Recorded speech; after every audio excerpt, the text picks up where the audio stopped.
Island Lamb. I'm Diane, and this is episode 30, Fall Knitting Joy and Honoring the Autumnal Equinox. So today is September 22nd, and tomorrow morning at 2:50 a.m. Eastern Time, it will be the equinox.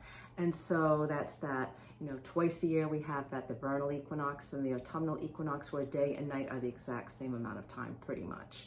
And then the days start getting shorter and the evenings get longer. And I know a lot of people dread that, but I know a lot of us in the knitting and crafting community, we relish this time of year where we can just hunker down and start working on our projects and have cozy nights with cozy blankets and our cozy woolens on and make our teas, our coffees, our hot cider and think about stews and chilies. And so we're there. It's starting now. I mean, for those of us who've been trying to hold back and not have anything pumpkin-y, as of tomorrow, I think we're kind of like in the realm of yes, we can think about pumpkins and gourds and scarecrows and corn mazes and all those wonderful things that at least we celebrate or we get to see here in New England.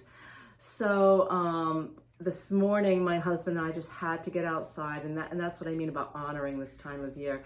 We walked through the enchanted forest, and I know in the winter, one of the winter episodes, I walked with you through the enchanted forest, and there were no leaves on the trees. It had kind of that eerie feeling. But this time of year, it is so gorgeous. So at the beginning of this episode, I showed you some of that footage. The goldenrod is in bloom, and the contrast of the goldenrod color, which is very similar to this beautiful sweater I have on, which I'll talk about in a minute, the goldenrod and the stone walls and the lichen and the moss and the beautiful chestnut trees, and the chestnuts are dropping their pods, those little prickly pops, and they were all kind of cracked open, and you could see the chestnut, or maybe the deer had already gotten to the chestnut. And the berries, we've got elderberries and arrowroot berry and lots of little red berries. So all the berries are out and the nuts are out, and it was just a glorious, glorious walk. And one of the photos that I'm going to show you when I talk about the Wool Honey pattern, I took in a location up on the enchanted forest at one of my favorite trees. Without a drone, I think it would be virtually impossible to get the scope and just the magnificence of this tree. But this tree is at the top of one of the hills, and all the root system spans out at least 30 feet on the surface all around this tree. And whenever I get to that part in the walk, I just have to stop and feel that life energy of that tree. And so I thought it would be a perfect place to take some photos. My husband took some photos of the sweater, so let me get into it. So this is the Wool Honey. It's designed by Andrea Mowry, she's also known as Drea Renee Knits. And I showed you, I think I was working on this last week, and I showed you a little bit about it, and I talked to you about how I kind of struggled. I got off my page when I was using Knit Companion, and so I had to rip it out, and I re-knit, and I am so glad I did. It fits absolutely beautifully. It's perfect. It's everything I wanted from this yarn. It's everything I wanted from this pattern. I know the pattern was designed to be quite boxy and cropped and kind of like with a bracelet length sleeve. I'm tall, that style doesn't suit me, but I still wanted this beautiful honeycomb design. So I didn't have to do too much to accomplish it. I did some decreasing down the sides, underneath the arms. I did a couple of decreases down the back seam. I did a gradual decrease until I got to where I wanted the cuff to be so that I wouldn't have all the decreases in one spot. I played a wicked game, and that's kind of a Rhode Island term that we use, a wicked game of yarn chicken, because I decided that I wanted to change I changed my yarn. So the pattern originally called for Brooklyn Tweed Loft. And I didn't really care for the colors that were available in Loft for me for this sweater. So I started looking at their Tones Light, and I talked about this in my last episode, so I'll link that. So I decided to go with the Tones Light, and I went in this colorway, which is called Zest, and it's perfect. But it's a little bit of a heavier fingering weight. So I had to drop down a needle. And I think in last episode, I said I went up a needle, but I dropped down a needle. So I knit the majority of this on a size 3, including the neck. And I used a 2 to do the hem for the sleeves, the cuff of the sleeves and the hem. So because I dropped down a needle size, and I wasn't thinking about this at all while I was knitting it, because I bought quite a bit of yarn. I bought enough, I think I bought 5 or 6 skeins. But when I got to my second sleeve, I realized, ooh, this is gonna be really close. So it's the first time that I've ever knit a sweater where I always leave a good amount of yarn when I start a sweater, and I roll it up into a little ball, and I do that in case I have to mend or hem, especially if I do a cardigan and there are buttons. It's just a habit I got into a long time ago. So I leave many yards kind of just rolled up in a little ball, just in case. And so I was very grateful I had that, because I used I have like this much left to just put into my little project book. So that was kind of fun towards the end. Am I going to have enough? I knew I could have ripped out the other sleeve and just taken some of that yarn. And I think I'm still a row or two off. So when I blocked it, I didn't do a hard block. I just, did a nice bath in my lavender wool wash, and I just kind of patted it out. But when I got to that one sleeve, and I can't even tell which one it is, so I did a pretty good job. I just hard blocked the cuff part of it so that it would be the same size as the other sleeve. I think I'm 2 rows off.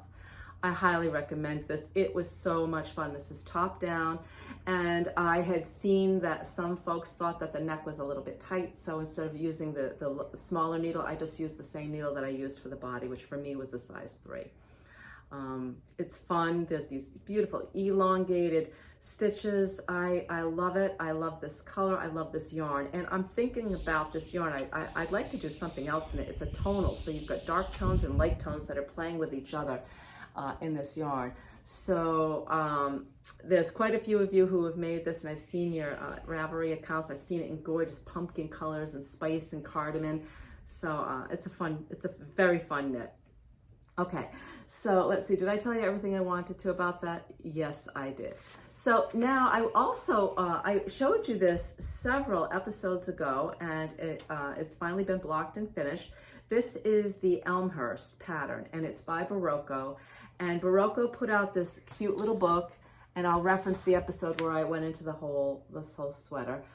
This little book, and it features Berocco Providence yarn, which is the yarn that this sweater is made in. And I love the way it came out. I made it, it was supposed to be kind of short, not really cropped, but short. And I went with that because I thought with high-waisted jeans this winter, that would be pretty, or with a skirt. I could even see this with winter white wool slacks, but especially with jeans. So I didn't add too much length to it. It's got a gorgeous raglan. I love the neckline. The yarn has this luscious little tweed going through it.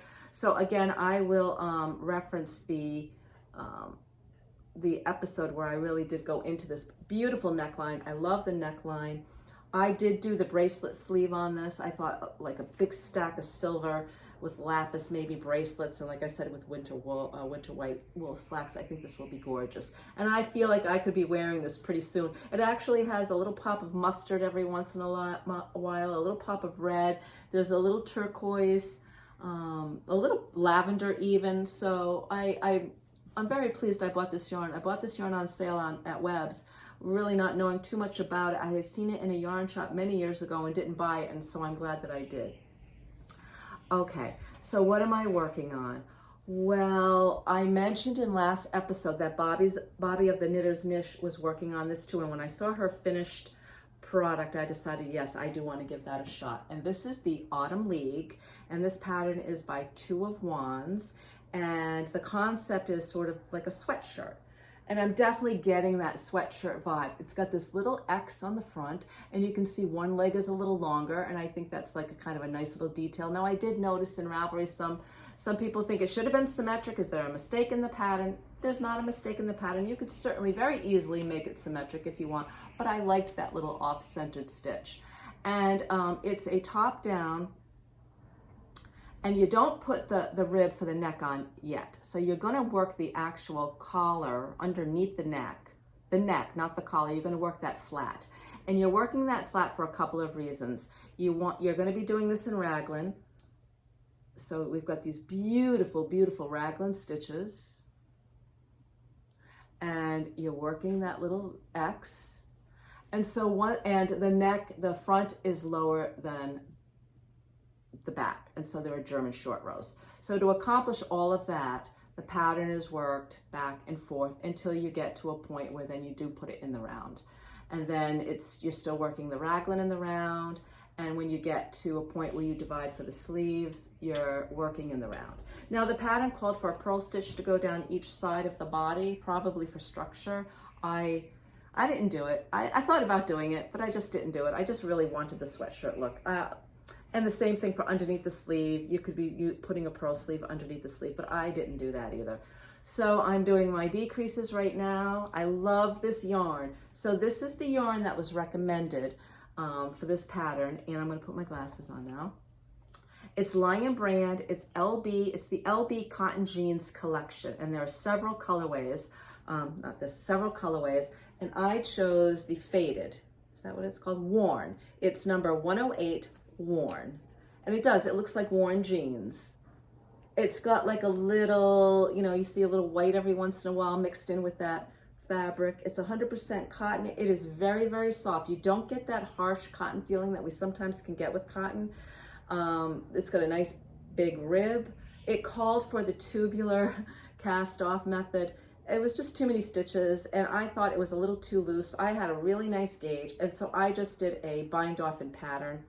I did then pick up the stitches for the neck, and then you knit that and fold it over, and then you sew that down, and I love that. And I'll probably use the tubular cast off for the sleeve. It's a little bit more manageable for me.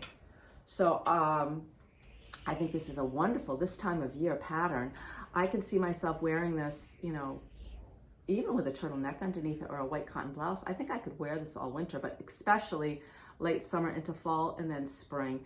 And I think that it's gonna be fun with jeans. It's gonna be fun with loose. I think it's just gonna be a put it on anytime, especially maybe take it on vacation. You think you might just need something warm. So this yarn is really, this is a winner. And I made a mistake when I ordered the yarn. I ordered the yarn and I saw that they were back ordered, and I thought I just got out of it and said, well, I'll just order this again. I'll try again later. But I must have completed the order, and then a couple of days later I checked and saw they had it in stock, so I ordered it. So I have another sweater's worth of this yarn. So I'm gonna check in with my cousin and see if she's interested in making it. If not, I'll just use this in something else down the road. Okay, so what am I thinking about now for the rest of my fall and winter projects? Not the rest of them, because I don't want to hold myself to that, but one thing I'm thinking about, I really wanted to make a cardigan, and I went off island with my mom. Well, I went off island, I met my mom and my sister-in-law in the little historic town of Wickford, where my local yarn shop is, the Mermaid's Pearl. And I'm going to insert some photos while I'm talking of the inside of this gorgeous, gorgeous shop. Okay. And Lizzie, who is the owner, was there, and so we got her waving hi to us. And they hadn't finished setting up the display for the new Pom Pom magazine. So unfortunately, I didn't get into that. But if you go onto Instagram and you look up the Mermaid's Pearl, you'll get to see she taped it herself, and it's absolutely gorgeous. She's got the samples from that Pom Pom magazine. And as you know, the Avarice sweater that I've been working on, that designer, Lena, has one of her sweaters on the cover. So I hope you enjoy that little walk through the Mermaid's Pearl. So when I was there, I really thought I was going to pick up the yarn to make Andrea Mowry's beach cardigan. But, sometimes it just doesn't all come together. So I said, you know what, I'm not going to push it. As my husband likes to say, if you don't know what you want to do, stop and do nothing and wait until that, that creative energy comes back. So got home and I started looking through Ravelry at cardigans.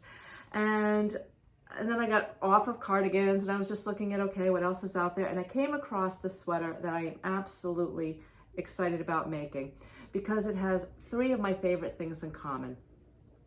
It is in the round, it's top down. I'll put that all as one thing, top down and in the round.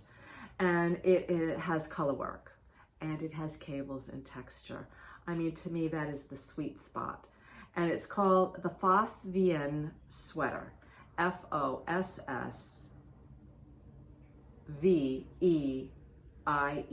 It's Norwegian.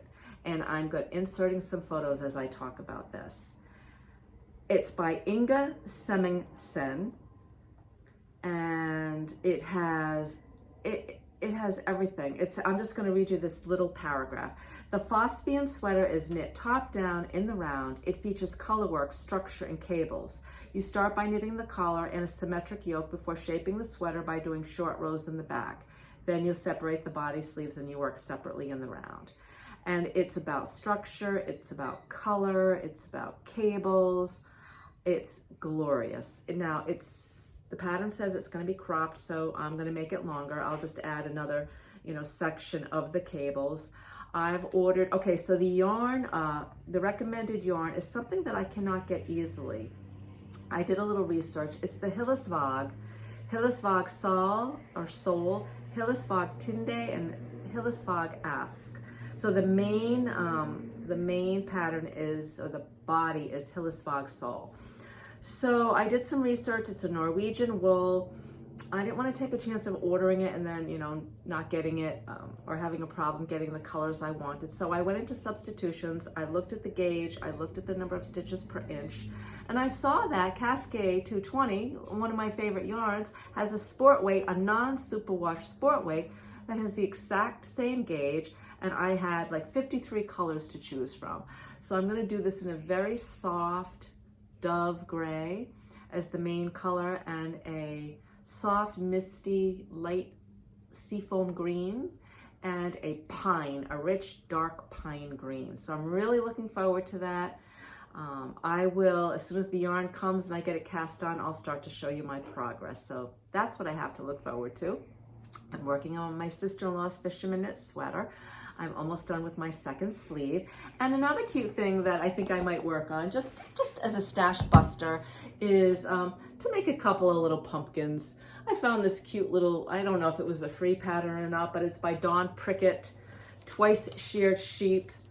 I'm gonna make a couple of little pumpkins, I think, just for fun to, maybe put around the house. So those are two of the things that I'm gonna work on.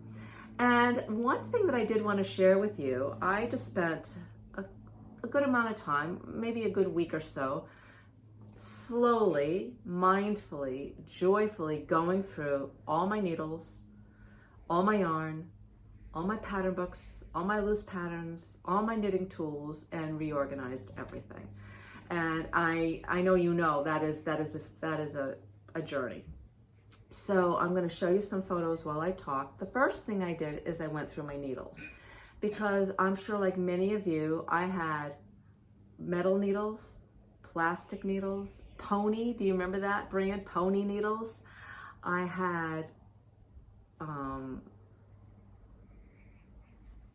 guess Knitter's Pride, maybe, where it was my next set of the interchangeable needles. And I got the first set in nickel, and I got that through Knit Picks. And then I got the malachite, the pretty green wood tips. And I wanted to love those needles, I really did. But I was so hard on the cables and the joins, I was constantly snapping. I snapped the joins, I snapped the cables, I actually snapped the wood. They were so gracious, they always replaced them, but I didn't want that. I didn't want to have to wait for a replacement. So I found myself ordering extra tips and extra cords and extra wires, and it just really wasn't working. So a few years back, I decided to buy the Addy lace tips and that interchangeable set. And it was definitely better. I didn't break anything. I had good luck with my tips and my joins, and they click in. It was the Addy clicks. And I will just say I didn't love the join. Now, if I was working on something rustic, or, on maybe a 6 or a 7, US 6 or 7 or 5 even, it was fine pushing those stitches around. But when I worked on fine yarns, fingering weight or mohair, or something that could split, and it would drag across that join, it would catch and I would get cranky.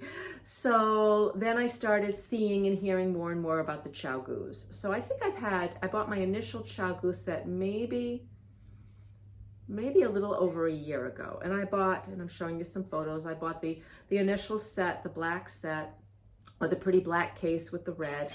And oh my goodness, I fell in love. Everything about those needles. They're fast. I love the tips. I love the join. You do have to, screw the cable in, but I bought the little not complimentary, but I bought the little accessory kit that has the little red heart, so that you can get a good rubber hold on while you're turning the key, and you get a really nice tight join. The cables have no memory at all. So you never have to worry about taking them out and having a kink or having it flip back on you. They're great for working magic loop. They're great for everything. So once I got about a year into working with those needles, I decided to go ahead and start to buy some of the shorties. So now I have the large shorties, the medium shorties, and the little tiny shorties. And so the tiny shorties and the middle shorties, you get the 2-inch and you get the 3-inch. And I kept saying to myself, this is very indulgent. Am I really going to use all these needles? But can I just tell you, I'm using them.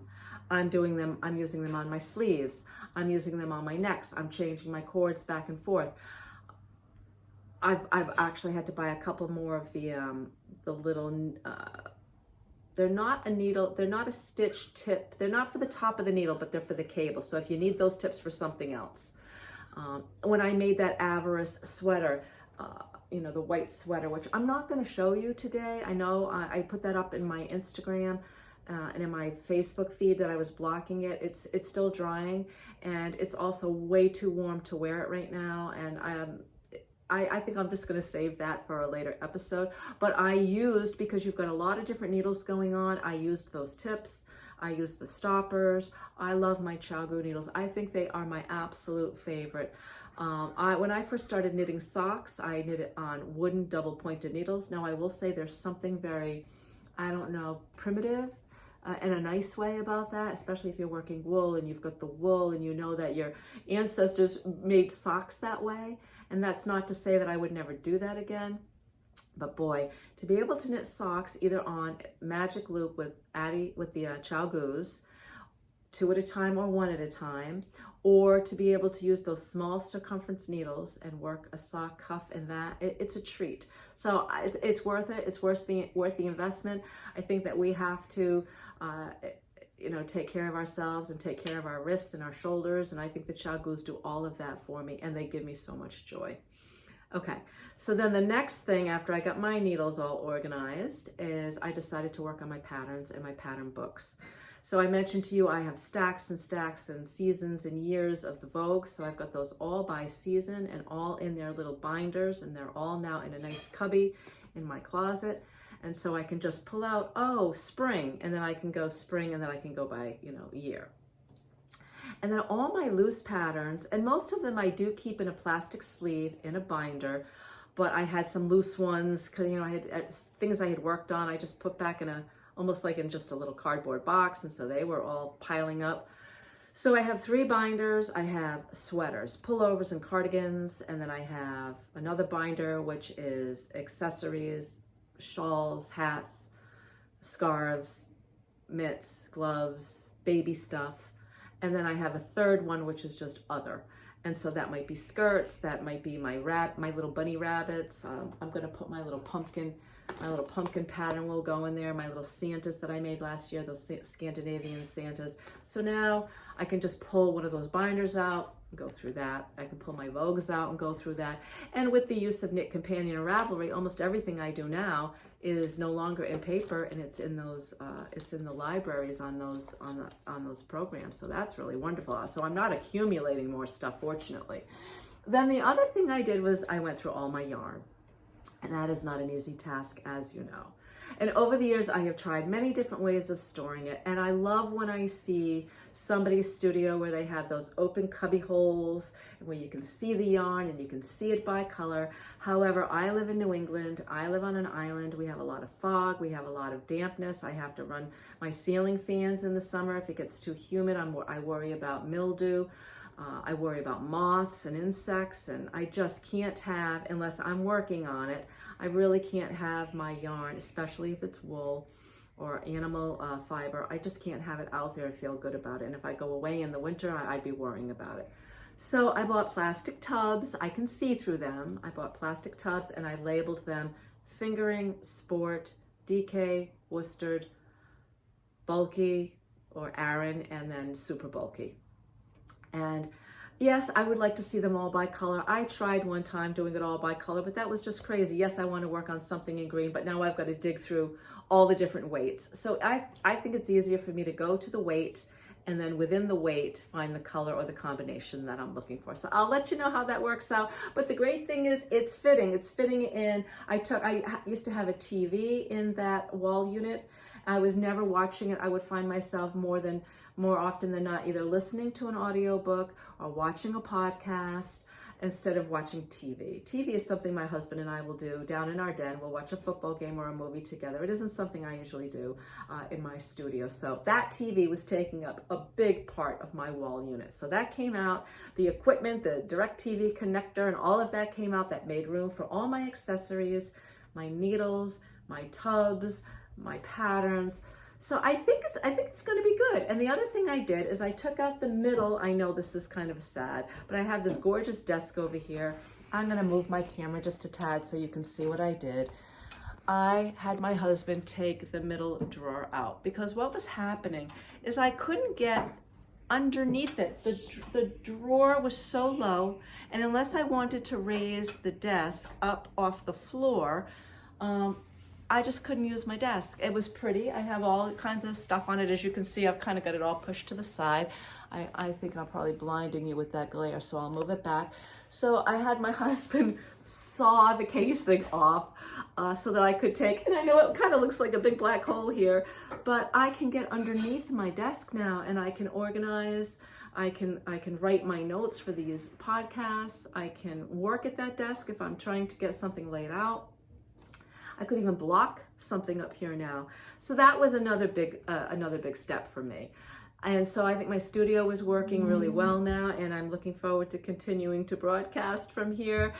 We just went from old-fashioned net Wi-Fi and whatever our Wi-Fi network was on this island. It was like a snail's pace.